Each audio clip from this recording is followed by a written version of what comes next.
हाँ तो चलिए दोस्तों, नवीन क्लासेस बाय नवीन सर में आपका हार्दिक स्वागत एवं अभिनंदन है। आज का टॉपिक है, नया टॉपिक है जीएस का, जो राष्ट्रीय ध्वज, ठीक ना, राष्ट्रीय ध्वज या नेशनल फ्लैग, ठीक ना। इसके बारे में आप सभी लोगों को पता होगा, ठीक ना, लेकिन कुछ ऐसे पॉइंट हैं जो आप लोगों को नहीं पता होगा, उसको देखिए, ठीक ना। तो सर्वप्रथम ये राष्ट्रीय ध्वज है जो हमारा भारत का जो राष्ट्रीय ध्वज है, वो जो उसका नाम क्या है? उसका नाम क्या है? तिरंगा। क्या नाम है? भारत का जो राष्ट्रीय ध्वज है उसका क्या नाम है? तिरंगा, ठीक ना। और तिरंगा से ही हमको समझ में आ रहा होगा कि 3 रंगों वाला, ठीक ना। तो 3 रंगों वाला मतलब ये जो ऊपर है ये है केसरिया, ठीक ना, ऊपर है केसरिया जो किसका प्रतीक है? केसरिया, ठीक ना, जो किसका प्रतीक है? बलिदान का। बीच में है सफेद जो किसका प्रतीक है? शांति का। सफेद किसका प्रतीक है? शांति का। और सबसे नीचे है हरा जो खुशहाली का या हरियाली का, ठीक ना। ये 3 पॉइंट इंपॉर्टेंट है, ठीक। कितने रंग? 3 रंग, क्योंकि इसे तिरंगा ही कहा गया है, क्योंकि ये तिरंगा है हमारा राष्ट्रीय ध्वज।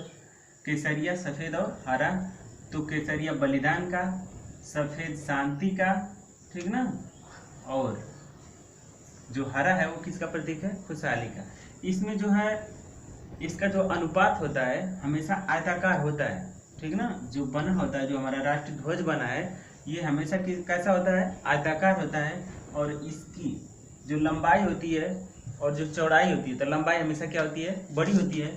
तो ये हो जाएगा 3 और चौड़ाई हो जाएगा 2, ठीक ना। ये हमेशा किस अनुपात में होता है? तो 3:2 के अनुपात, ठीक ना। ये पूछता है कि जो ये चक्र है, ठीक ना, इसमें जो है कितनी तीलियां होती हैं? तो इसमें तीलियां होती हैं 24, ठीक ना। कितनी तीलियां होती हैं? 24। और ये किस चीज का प्रतीक है? ये जो सफेद भाग है, हरा है और जो केसरिया है, इन सब का प्रतीक तो हम समझ गए, लेकिन जो ये चक्र है ये किसका प्रतीक है? तो ये कहता है कि लाइफ इज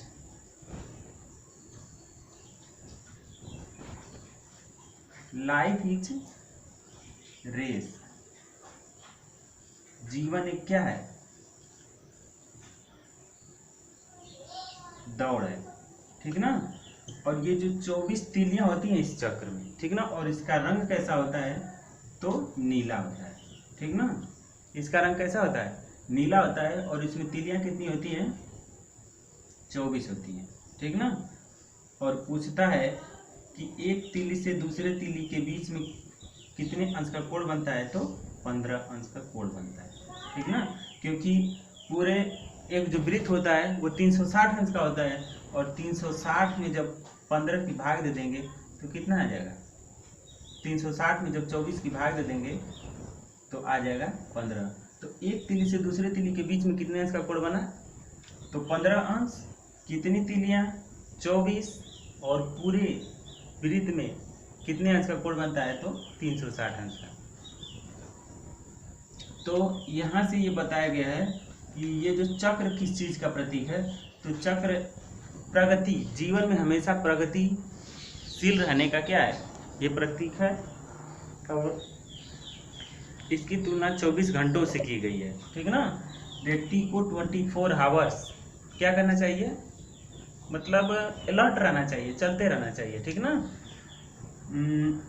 तो इसका बताया गया है कि जीवन एक क्या है? दौड़ है। लाइफ इज रेस, ठीक ना। तो इस तिरंगे से हमको क्या क्या मिला? तिरंगे से हमको मिला इसमें 3 कलर है, ठीक ना।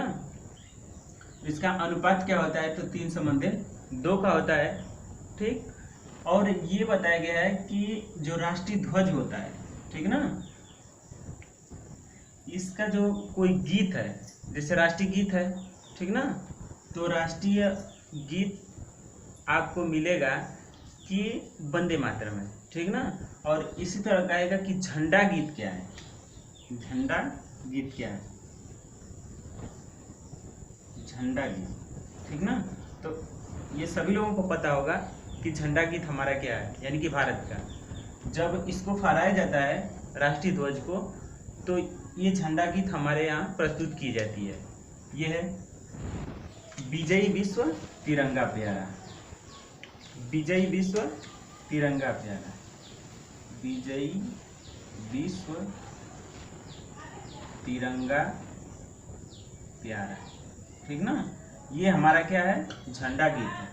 तो इसको हम गाते हैं, विजयी विश्व तिरंगा प्यारा, झंडा ऊंचा रहे हमारा, इसकी शान न जाए पाए, चाहे जान भले ही जाए। मतलब ये झंडा गीत है हम लोगों का, ठीक ना। इसको आप लोग लर्न कीजिएगा, क्योंकि खुशहाली के मौसम में जब राष्ट्रीय पर्व होता है, राष्ट्रीय पर्व का मतलब क्या, 26 जनवरी, 15 अगस्त और 2 अक्टूबर, यही हमारे क्या है, राष्ट्रीय पर्व हैं। और इसको जब हम मनाते हैं तो पूर्णतः खुशहाली हमारे अंदर होनी चाहिए, ठीक ना। तो इस गीत को हमें शौक से गाना चाहिए, ठीक ना। जैसे हम अभी बताए हैं कि राष्ट्रीय गीत और झंडा गीत, राष्ट्रीय गीत क्या है, वंदे मातरम, ठीक ना, वंदे मातरम, ठीक। ये राष्ट्रीय गीत है। अभी पूछेगा कि झंडा गीत, तो विजय विश्व तिरंगा प्यारा। अभी पूछेगा कि जो राष्ट्रीय गान क्या है, ठीक ना, तो राष्ट्रीय गान हमारा है जनगण मन, ठीक, जनगण मन अधिनायक जय, ठीक ना। तो इन सब का क्वेश्चन पूछता है कि इसको किसने लिखा है, ठीक। तो जनगण मन को रविन्द्रनाथ टैगोर ने लिखा है, वंदे मातरम को बंकिम चंद्र चटर्जी ने लिखा है, और झंडा गीत को पूछेगा तो बताइएगा कि श्यामलाल गुप्त ने इसे क्या किया, लिखा है, ठीक। और इसके बाद राष्ट्रीय जो ध्वज है, इसमें जो कुछ इम्पोर्टेंट और चीज़ें हैं, ठीक ना, इसको हम आप लोगों को क्या करने जा रहे हैं, बताने जा रहे हैं, ठीक है ना। जैसे इसको जो फहराया जाता है तो 3 कदम की दूरी होनी चाहिए। कितने कदम की दूरी, 3 कदम। पूछता है क्यों, क्योंकि ये जो राष्ट्रीय ध्वज में जो फूल बंधे होते हैं वो व्यक्ति के पैर पर न गिरे और किसी इस राष्ट्रीय ध्वज का अपमान न हो। इसके लिए हम 3 कदम पीछे होकर इसको क्या करना चाहिए, फहराना चाहिए, ठीक ना। और इसको राष्ट्रीय ध्वज जो हमारा है, इसको सर्वप्रथम रावी नदी के तट पर, ठीक ना, सर्वप्रथम 26 जनवरी 1930 ईस्वी को, 26 जनवरी 1930 ईस्वी को रावी नदी के तट पर, रावी नदी के तट पर फहराया गया था मध्य रात्रि को, मध्य रात्रि को पूर्ण स्वतंत्रता की मांग के लिए, पूर्ण स्वतंत्रता की मांग के लिए, ठीक ना। और इसको जो है भारतीय संविधान सभा ने कब अपनाया था, तो 22 जुलाई 1947 को संविधान सभा ने इसे कब अपनाया था, संविधान सभा 22 जुलाई 1947 को, क्योंकि हमारा देश 15 अगस्त 1947 को क्या किया गया था, आज़ाद हो गया था। 15 अगस्त 1947 को आज़ाद हो गया और 26 जनवरी 1950 को हमारा जो है संविधान लागू हुआ। 26 जनवरी 1950 को हमारा क्या हुआ, संविधान लागू किया गया। और इस राष्ट्रीय ध्वज को संविधान सभा ने कब लागू किया, तो 22 जुलाई 1947 को, ठीक ना। इसके बाद इसमें कुछ इम्पोर्टेंट पॉइंट और हैं इसको और हम जानते हैं, ठीक ना, क्योंकि ये राष्ट्रीय ध्वज को फहराया कब कब जाता है और झुकाया कब कब जाता है, ठीक ना। तो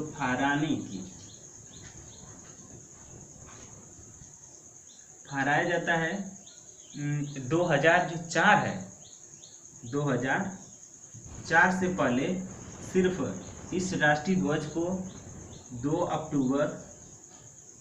अक्टूबर और 26 जनवरी, ठीक ना, और 15 अगस्त, 2 अक्टूबर, 26 जनवरी और 15 अगस्त कोई क्या किया जा रहा था, फहराया जाता था, ठीक ना। और लेकिन 2004 के बाद इसे प्रत्येक व्यक्ति का जो आम अधिकार है उसे भी फहरा सकता है, ठीक ना, क्योंकि एक नवीन जिंदल थे, नवीन जिंदल शायद हमारे नाम से ही संबंधित हैं, नवीन जिंदल थे, वो जो है लगातार संघर्ष लड़े कि मतलब एक आम व्यक्ति को भी ध्वज फहराने का अधिकार होना चाहिए। तो 2004 के बाद सभी व्यक्ति को भारतीय संविधान के 19 क के तहत सभी को तिरंगा फहराने का अधिकार मिला, ठीक ना, तिरंगा फहराने का अधिकार मिला 19 क के तहत, ठीक ना। तो ये अधिकार हमें जानना चाहिए कि हमारे पास भी अधिकार है, ठीक ना, इसको फहराने का। और जो है इसको झुकाया कब जाता है, राष्ट्रीय ध्वज को किस समय झुकाया जाता है, तो जो राष्ट्रीय ध्वज है हमारा, ठीक ना, इसको झुकाया भी जाता है, ठीक ना।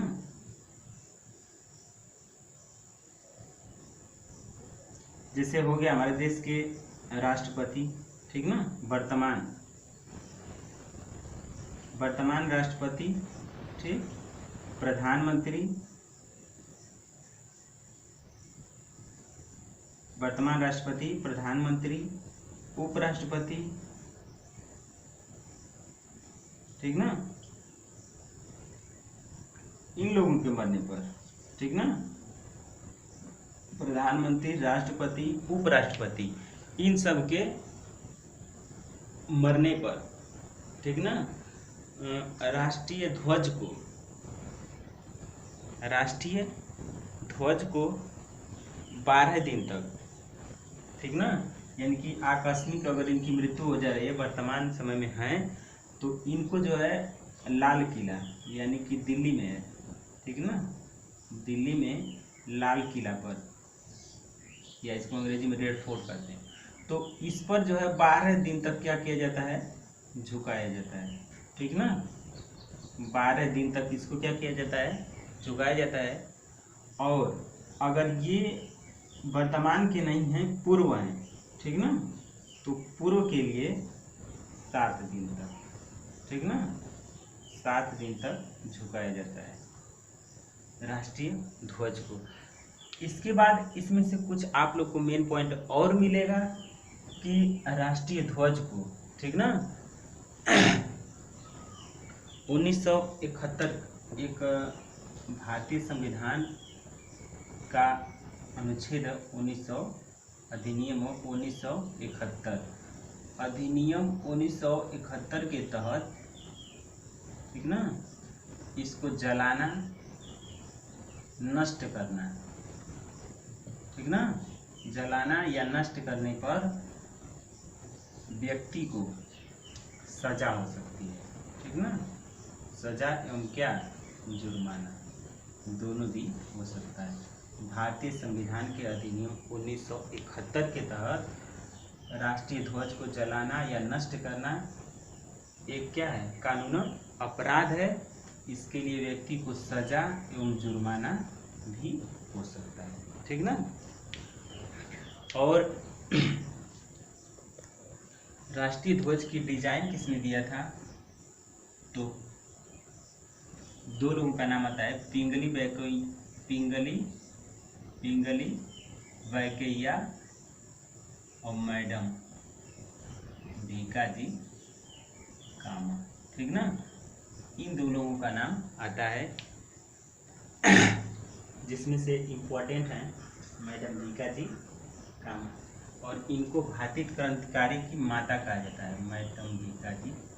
मैडम भीकाजी कामा को भारतीय क्रांतिकारियों की माता, और दादा भाई नौरोजी को दादा, और एक और है राष्ट्रपिता किसे कहा जाता है, ठीक ना, तो मैथिली शरण गुप्त को, ठीक। इनकी एक रचना है साकेत, ठीक ना, इस पर साकेत है मैथिली शरण गुप्त की एक रचना, ठीक ना। इस कविता के आधार पर इनको राष्ट्र कवि घोषित किया गया था, साकेत के आधार पर, ठीक ना। तो हमें उम्मीद है कि आप लोगों को ये राष्ट्रीय ध्वज के बारे में बहुत सी जानकारियाँ मिली होगी। इससे आप लोगों को आने वाले प्रतियोगी परीक्षाओं में बहुत से क्वेश्चन आप लोगों को मिलेंगे, ठीक ना।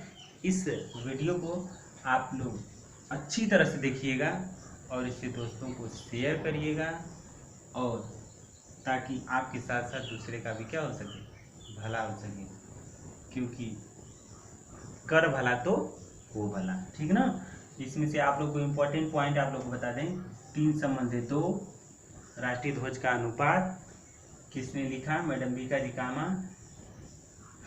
केसरिया बलिदान का, सफ़ेद शांति का, और हरा खुशहाली का, कितने तीलियाँ होती हैं 24, और कितने अंश का कोण बनता है 15, ठीक ना।